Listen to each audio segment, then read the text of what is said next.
ห็นน้องปีกายเจ้ายังขี้ลายอ่อนแอนแท้นอ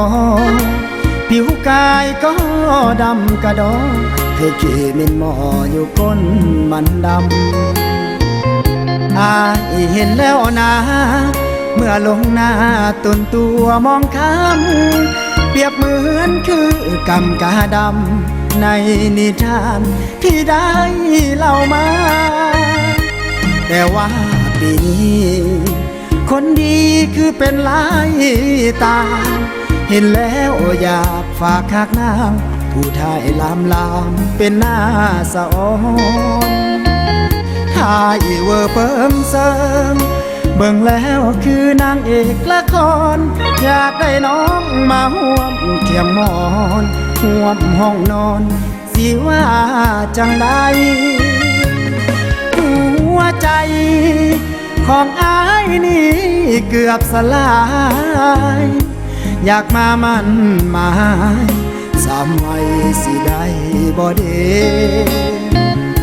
ถ้าน้องตกลงคงใจอายก็โอเค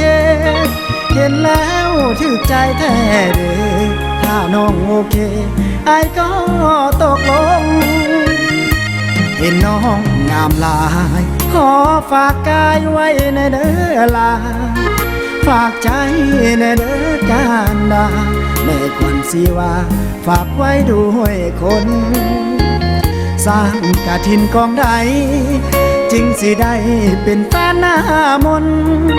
ถือว่าหักของคนจนหน้ามนคงบ่เลี้ยวแล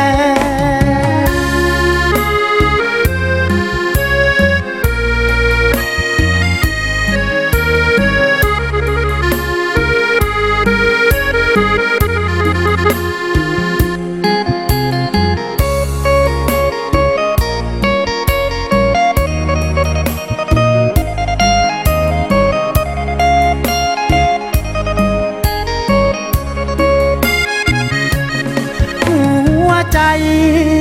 ของอายนี่เกือบสลายอยากมามันหมายสามไว้สิได้บ่เดถ้าน้องตกลง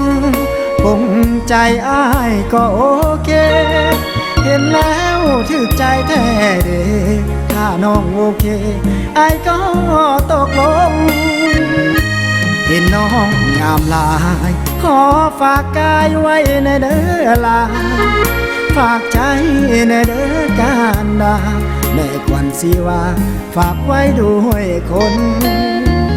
สร้างกฐินกองใดจึงสิได้เป็นแฟนหน้ามน